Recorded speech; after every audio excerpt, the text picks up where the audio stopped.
ಕಾರ್ಗಿಲ್ ವಿಜಯ್ ದಿವಸ್ ಅಂಗವಾಗಿ ನಗರದ ಕುವೆಂಪು ರಸ್ತೆ ಬಳಿ ಇರುವ ಫೀಲ್ಡ್ ಮಾರ್ಷಲ್ ಕಾರ್ಯಪ್ಪ ಉದ್ಯಾನವನದಲ್ಲಿರುವ ಹುತಾತ್ಮರ ಸ್ಮಾರಕದ ಬಳಿ ಶುಕ್ರವಾರದಂದು ಸಕಲ ಪೊಲೀಸ್ ಗೌರವದೊಂದಿಗೆ ಹುತಾತ್ಮರ ಸ್ಮಾರಕಕ್ಕೆ ಪುಷ್ಪ ನಮನವನ್ನು ಸಲ್ಲಿಸಲಾಯಿತು. ನಂತರ 2 ನಿಮಿಷಗಳ ಕಾಲ ಮೌನಾಚರಣೆ ಮಾಡುವ ಮೂಲಕ ಹುತಾತ್ಮ ಯೋಧರಿಗೆ ಗೌರವ ಸಲ್ಲಿಸಲಾಯಿತು.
ಇದೇ ವೇಳೆ ಡಿವೈಎಸ್ಪಿ ವೆಂಕಟೇಶ್ ನಾಯ್ಡು ಮಾತನಾಡಿ 1999 ಮೇ ತಿಂಗಳಲ್ಲಿ ಆರಂಭವಾದ ಕಾರ್ಗಿಲ್ ಯುದ್ಧ ಜುಲೈ ಅಂತ್ಯದ ತನಕ ಅಂದರೆ ಸುಮಾರು 2 ತಿಂಗಳ ಕಾಲ ನಡೆಯಿತು.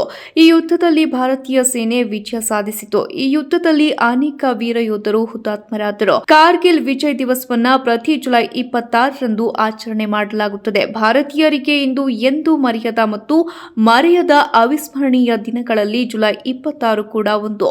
ಇವತ್ತಿನಷ್ಟು ಕಮ್ಯುನಿಕೇಷನ್ ಅಂದು ಇರಲಿಲ್ಲ. ಪತ್ರಿಕೆಯಲ್ಲಿ ಬಂದಿರುವುದನ್ನು ನೋಡಿ ತಿಳಿದುಕೊಳ್ಳಬೇಕಿತ್ತು.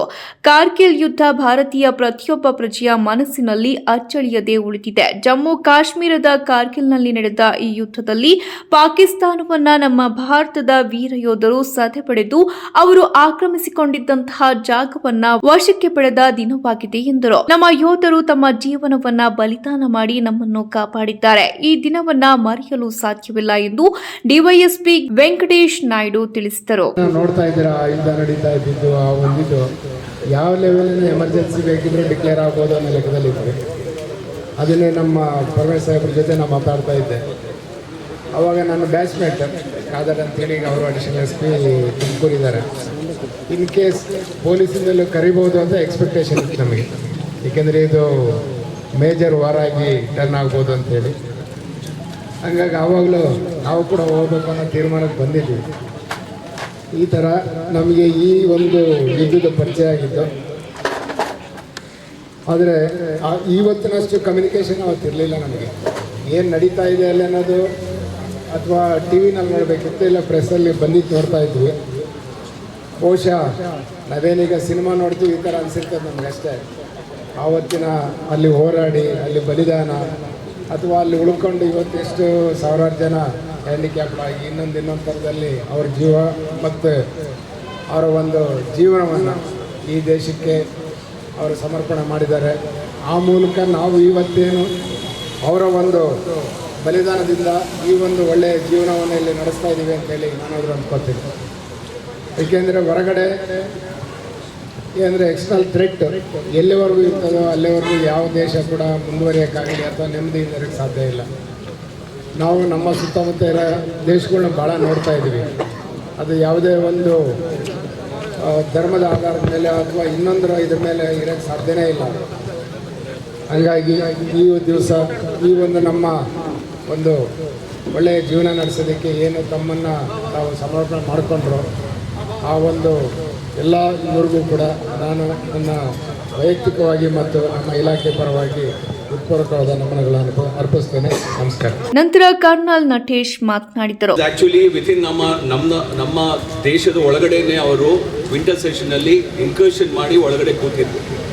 ಸೊ ಕ್ಯಾಪ್ಟನ್ ಕಾಲಿಯಾ ಅಂತ ಇದ್ರು, ಅವರು ರೆಕ್ಕಿ ಮಾಡಿದಾಗ ಅವ್ರಿಗೆ ಗೊತ್ತಾಯಿತು ಎಂಟೈರ್ ಲೇ ಪೋರ್ಷನಲ್ಲಿ ಅರೌಂಡ್ 120 ಕಿಲೋಮೀಟರ್ಸ್ ಪಾಕಿಸ್ತಾನವ್ರು ಬಂದು ಮುಜಾಹಿದ್ ಜೊತೆ ಸೇರಿಕೊಂಡು ಅದನ್ನು ಆಕ್ಯುಪೈ ಮಾಡಿದ್ರು. ಸೊ ಆವಾಗ ಇಂಡಿಯನ್ ಆರ್ಮಿ ಆ್ಯಕ್ಷನ್ ತೊಗೊಂಡು along with navy, air force, army ಅವರೆಲ್ಲ ಒಟ್ಟು ಸೇರಿಸಿ ಜುಲೈ 26ಗೆ ನಮಗೆ ಕಾರ್ಗಿಲ್ ವಿಜಯವನ್ನು ಕೊಟ್ಟಿರುವಂಥ ಎಂಟೈರ್ ಆರ್ಮ್ ಫೋರ್ಸ್ ಅವರಿಗೆ ನಾವು ಧನ್ಯವಾದವನ್ನು ಅರ್ಪಿಸ್ತೀವಿ. ಈ ವಾರಲ್ಲಿ ಆಫೀಸರ್, JCOs, ಆಮೇಲೆ ಜವಾನ್, ಆಲ್ ಆರ್ಮ್ ಫೋರ್ಸಸ್ ಸೇರಿದರೆ ಅರೌಂಡ್ 527 ಟ್ರೂಪ್ಸ್ ತಮ್ಮ ಪ್ರಾಣ ತ್ಯಾಗವನ್ನು ನಮ್ಮ ದೇಶವನ್ನು ಉಳಿಸೋಕ್ಕಾಗಿ ತ್ಯಾಗವನ್ನು ಮಾಡಿದ್ದಾರೆ. ಇನ್ನು SLC ಮತ್ತು PUCಯಲ್ಲಿ ಹೆಚ್ಚು ಅಂಕ ಪಡೆದ ನಿವೃತ್ತ ಯೋಧರ ಮಕ್ಕಳನ್ನ ಅಭಿನಂದಿಸಿ ಗೌರವಿಸಿ ಗೌರವಧನವನ್ನ ನೀಡಲಾಯಿತು. ಕಾರ್ಯಕ್ರಮದಲ್ಲಿ NCC ಕಮಾಂಡೆಂಟ್ ಅಧಿಕಾರಿ ಪುನೀತ್ ಶರ್ಮಾ, ಮಾಜಿ ಯೋಧರ ಸಂಘದ ಉಪಾಧ್ಯಕ್ಷ ಗೋವಿಂದೇಗೌಡ, ಕಾರ್ಯದರ್ಶಿ ಪ್ರದೀಪ್ ಸಾಗರ್, ಡೋರಿರಾಜು ಪರಮೇಶ್ ಹಾಗೂ ಇನ್ನರ್ವಿಲ್ ಕ್ಲಬ್ನ ನೂತನ ಅಧ್ಯಕ್ಷೆ doctor Tanuja, DR Nalini, charter president Rati ಸೇರಿದಂತೆ ಇನ್ನಿತರರು ಉಪಸ್ಥಿತರಿದ್ದರು.